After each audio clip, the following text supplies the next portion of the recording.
What's up, Toronto Raptor fans? How's it going? Slang in the house. Sorry, it's been a little bit of a messed up week, man. I was at poker and we had a major snowstorm. I had to camp out at uh, Dougie B's place. Anyway, shout out to everybody that was at poker, and yes, of course, you, Les, and even one of my new subscribers. Adam, what's up? Nice to have you. Anyways, thanks. And yeah, sorry though, man. My sleep got kind of messed up and then I had to come home and do a whole bunch of crap. And anyway, I know I'm into TMI here, but the West Coast games do not help. In fact, even right now, I should be going to bed, but what the hell? I had to come and talk about the Raptors because I don't know what's going on, man. I don't know what we're doing. I don't understand the strategy or the bigger picture. And I need some answers, and I'm hoping that you guys can put some comments in here and give some to me because I don't know. It's great that the Raptors like to keep their games close, and maybe every NBA game's like this. I have been watching a bunch of others lately because I got my league pass, and when the Raptors are, the later game, I'll flip the earlier game on. But I don't know. They don't seem to come down to the end as tight with maybe a shot, but then they disappoint you again. Could be because I'm not emotionally invested in these other teams, but like tonight, the Raptors, we played very well in the first quarter. Not even super horrible in the second quarter, but third, and then the fourth, the beginning of it was not great. And then we sort of, at the end, kind of came back, like I said, made it close ish. Uh, but there's a lot of stuff I don't understand. And again, I gotta think that coaching has to be what's affecting this. We called a timeout. Here, let me just check because I did actually make a note. Um, yeah, we call a timeout. It's 77-68, okay? We're coming out of the timeout. There's no plan. There's no set play. Like, I think they try to set play, but there's a lot of standing around, just holding the ball. Like, this can't be productive, you know?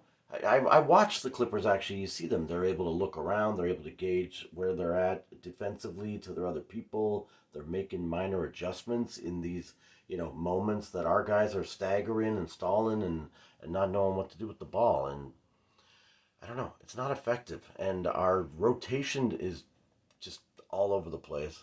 Like, our starting today was what? We had OG, we had Pascal Siakam, Mr. Swirly, Scotty Barnes, Fred Van Vliet, and OG. Oh, and did I say Jakob? Wait, Scotty Barnes, Jakob Pertl, uh, Pascal Siakam, OG, and Fred Van Vliet. Yeah.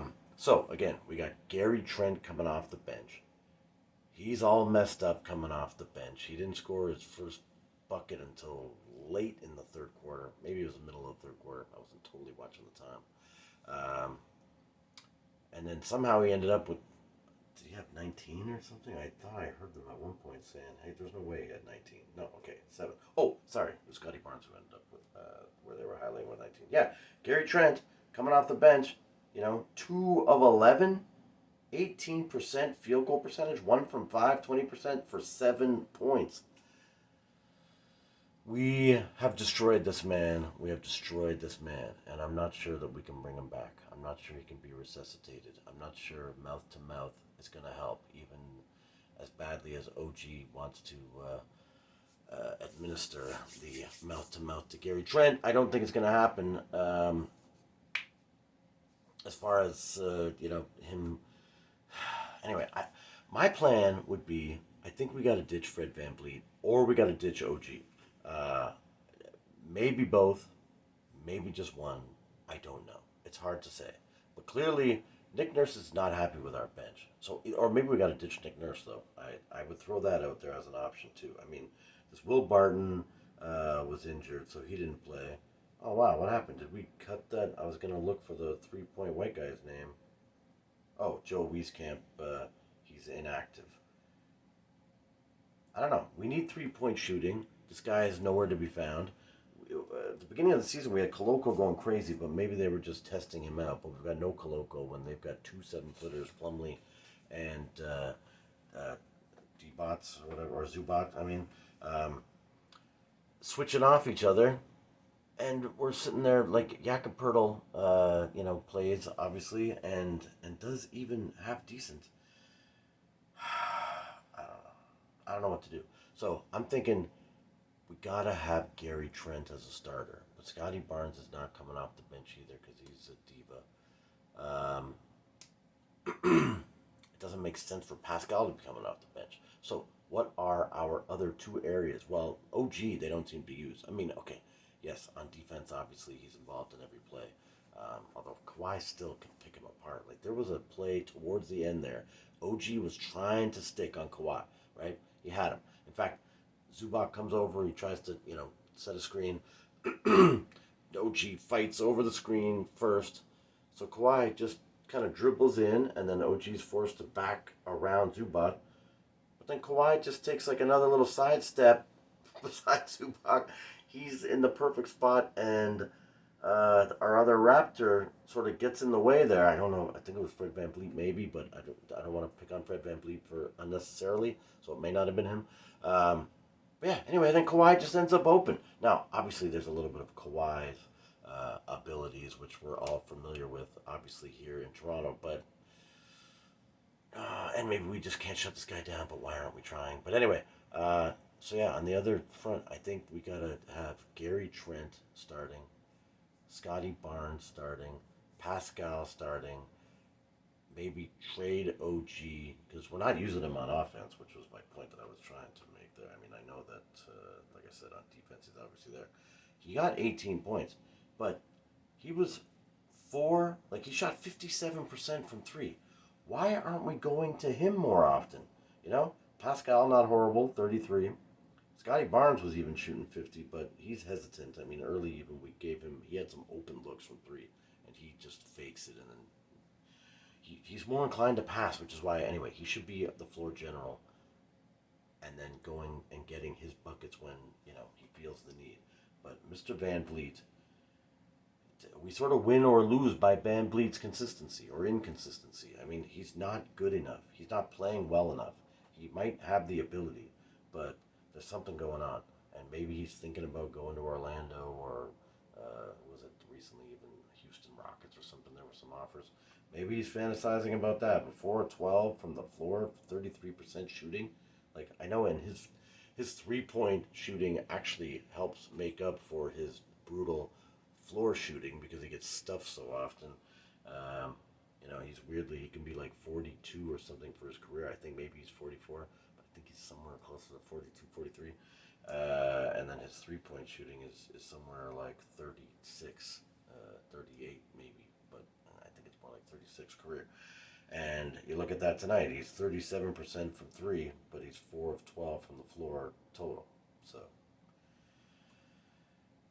for 13 points, it's just not good enough. And 9 assists is great, and obviously that's his primary reason for being out there. But just stop shooting so often again, Fred, is what I'm trying to say. Like, I can appreciate that you have ability to dish the ball and see the floor and control the pace and be the general out there. Great, but don't get so hoggish.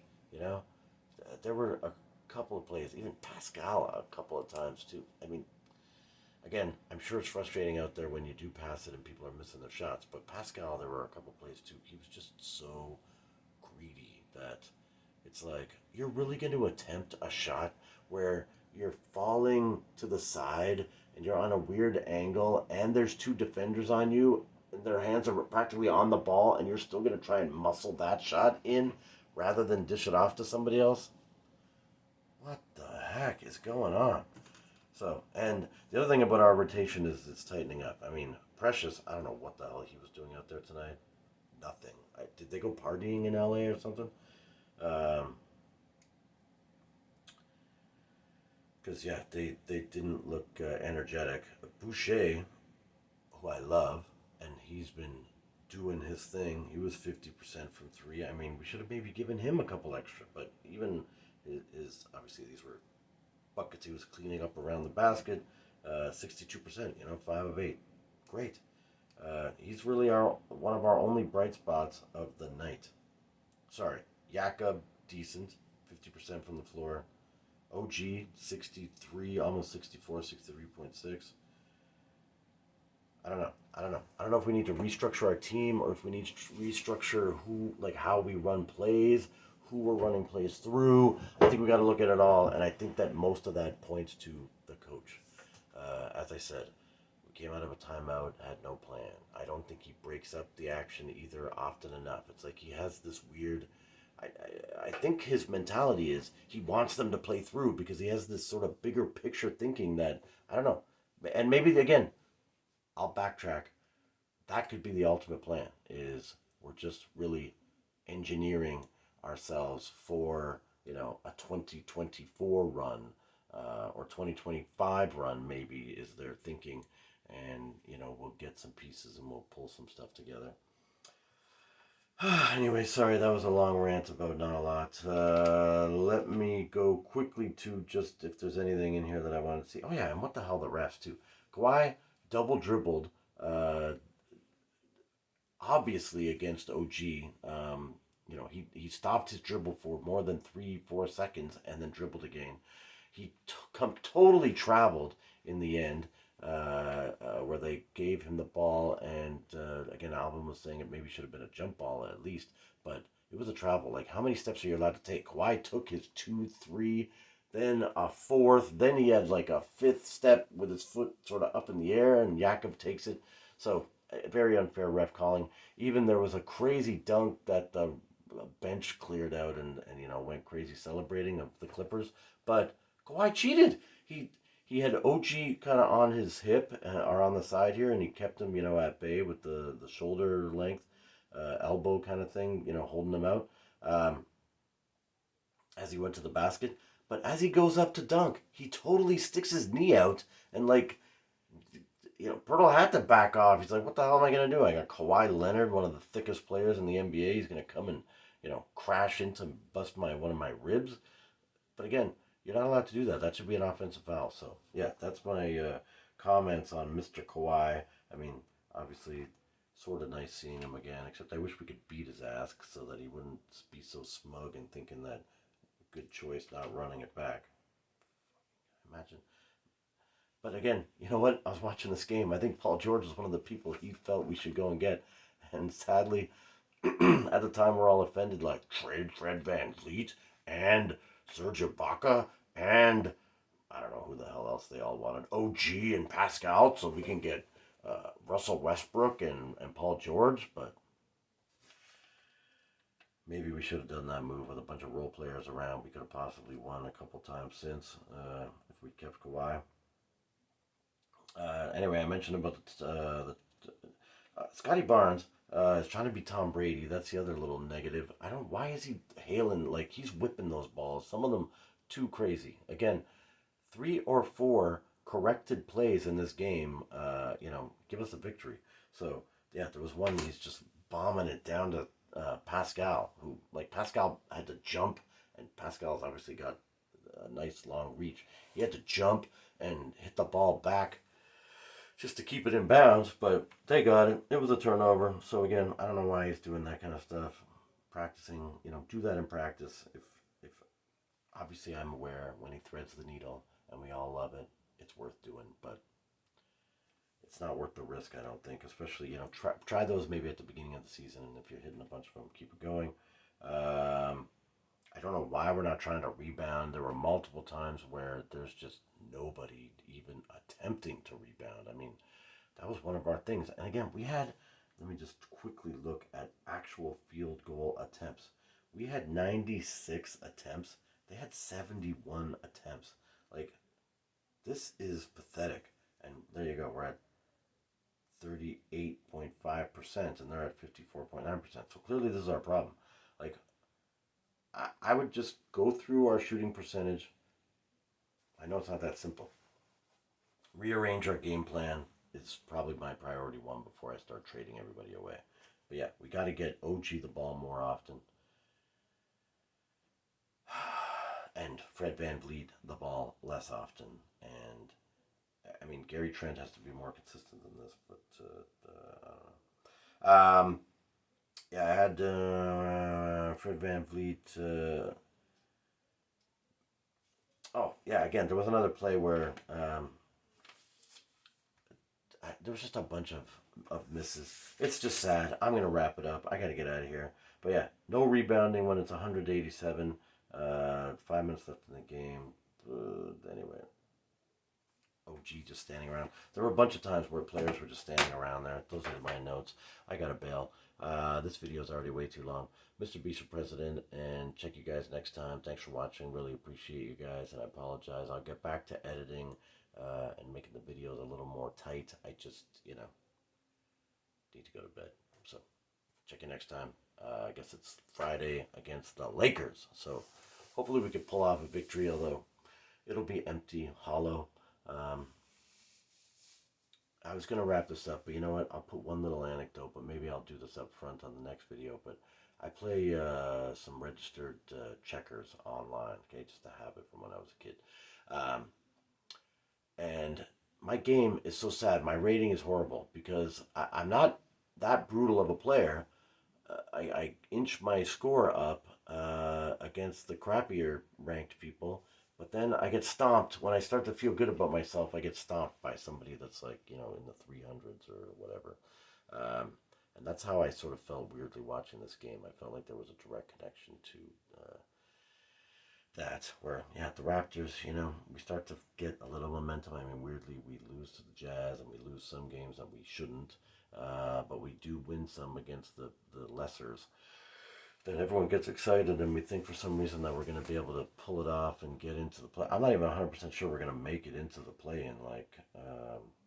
Luckily Washington lost, but you know, sorry, we might be in the play-in games. I'm just saying I don't think we're going to make it through to the actual playoffs. If it's a one-off game against Atlanta or Miami or whoever the heck else ends up, tight in there, or even if it's against Washington, it's not a gimme. You know what I mean? So anyway, thanks for watching this long. You guys are the best. Share. Check out Rapture Black and White. Or, yeah, I think it's Rapture Black and White here. Subscribe over there. Anyway, peace.